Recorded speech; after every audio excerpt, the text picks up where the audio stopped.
vijana. Samboi. Samboi. Assalamu alaikum. Kwa niaba ya bodi ya Simba yote chini ya mwenyekiti wake Mo Dewji na msaidizi wake Murtaza Mangungu, na sisi ndio wajumbe wa bodi ya Simba nikiwakilisha wenzangu. Kwanza tunashukuru kwa uongozi wote wa serikali ya Mapinduzi ya Zanzibar, umetupokea vizuri, wananchi wote wa Zanzibar wamepokea vizuri kwa dini zao zote. Na pia sisi kama wana Simba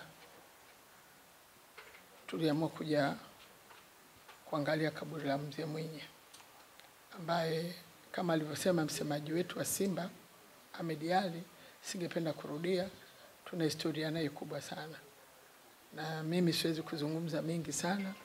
Tuna wazee wetu ambaye tumeongozana naye, ambaye ni mwenyekiti wa Simba, sasa hivi tunamwita mwenyekiti mstaafu. Yeye anajua mengi zaidi, nimpe nafasi yeye afunge na aweze kuongea kwa itikadi zetu sisi pia za dini. Kwa hiyo Mzee Dalali atazungumza kwa niaba ya uongozi wa juu. Mimi nashukuru kwanza wazee wetu, mashehe wetu ambao watusaidia dua hapa, na ninavyojua mimi watoto wa marehemu kina Basi kina Hussein wote mnyama, lakini mwenyewe sijajua, lakini watoto wake najua wekundu wa Msimbazi wote.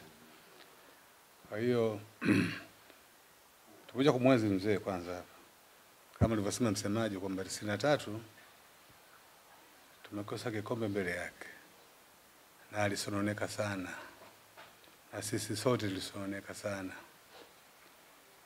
Na mwaka huu sasa, manake tarehe 25 inaishia 5, mwezi wa 5 inaishia 5, 2025 inaishia 5, 5 ziko 3 hizo.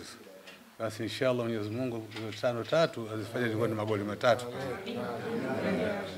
Mbona mnafurahi? Kwa hiyo mimi sina mengi ya kusema, kama alivyosema msemaji hapa kijana wetu kwamba wazee wetu tuombee dua sasa maalum kwa ajili ya klabu yetu ya tarehe 25. Na tumekuja katika mji wetu huu na kombe liko huku, basi lisipande ndege likaenda Moroko, libaki huku kwa uwezo wa Mwenyezi Mungu. Nawashukuru sana.